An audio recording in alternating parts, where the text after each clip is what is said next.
Hey, how's it going, guys? It's the Llamaster here, and today I have for you something that's quite different, but it's something that's being talked about quite a bit within the community, and that is the supply drop situation. Now, a lot of big YouTubers have started to voice their opinions on this, so I thought I'd add mine as well, because even though I may be a smaller YouTuber than some of these other channels, I think that if we get enough voices together, we may actually be able to change the way that we get supply drop weapons, because let's be honest, guys, the current system is completely broken. Now, don't get me wrong, I completely love Call of Duty and Black Ops 3, but the way they are implementing these new weapons is absolutely terrible and is definitely something that needs to be changed. Now, I have a bunch of points to cover on this, but I think I'll start out with the fact that at the beginning of Black Ops 3, Treyarch specifically stated that supply drops would only contain cosmetic items, and as we can see now, they obviously didn't stick to that and completely went back on their word. Now, I don't know if this was primarily Treyarch's decision or if Activision had a voice in it, but either way, it's starting to show that they are caring less and less about the community and more about the money that can be made. And this hasn't been a mystery. Back in Advanced Warfare, supply drops were even worse, with the fact that they started out with DLC weapons as a part of the season pass,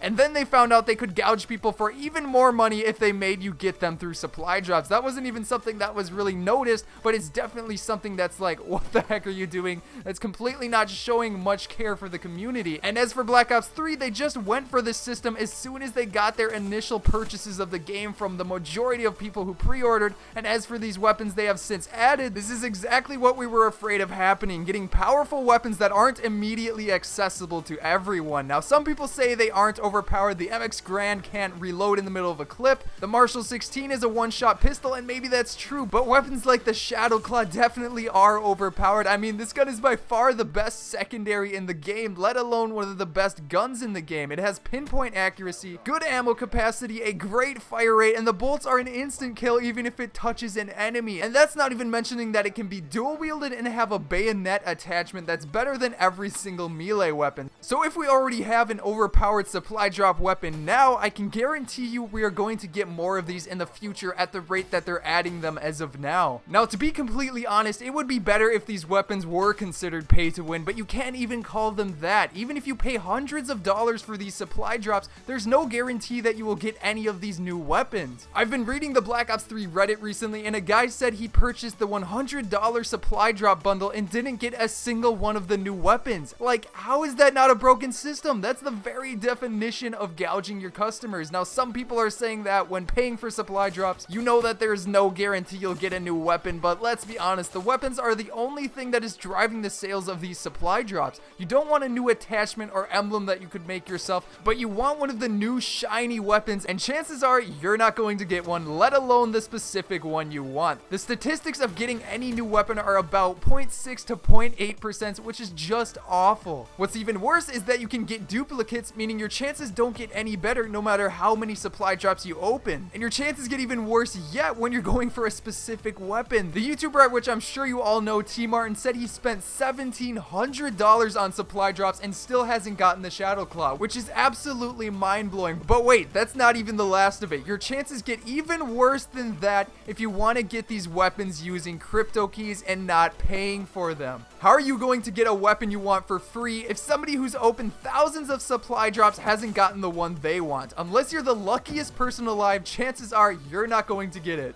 But enough talk about what's broken about supply drops. Let's start talking about how we could possibly fix them. The first way would be to simply increase both the chances of getting weapons in drops and the rate at which you earn crypto keys. Now, this will most likely have no chance of happening because it simply means less money for Activision. Now, a better method would be to have a dedicated supply drop system that guarantees a weapon without duplicates, emphasis on the without duplicates. Now, there was a recent leak that, if it's true, showed an option to get a guaranteed weapon for 150 crypto keys or 1,000 COD points. This would definitely be a better system, although $10 for a weapon still seems really expensive considering we used to get an entire map pack along with a weapon for around the same price. Again, until Advanced Warfare decided to slap us in the face, but overall it would give normal players who don't want to pay for supply drops a way of working towards these weapons, as well as giving those who want to pay a guaranteed way of getting the same weapons. So that's probably the best way of going about about it. Now, of course, there's the possibility of getting back to giving season pass holders free DLC weapons, or at least giving them free supply drops or something extra along with the season pass, but I doubt that will happen as well because, again, it makes less money for Activision.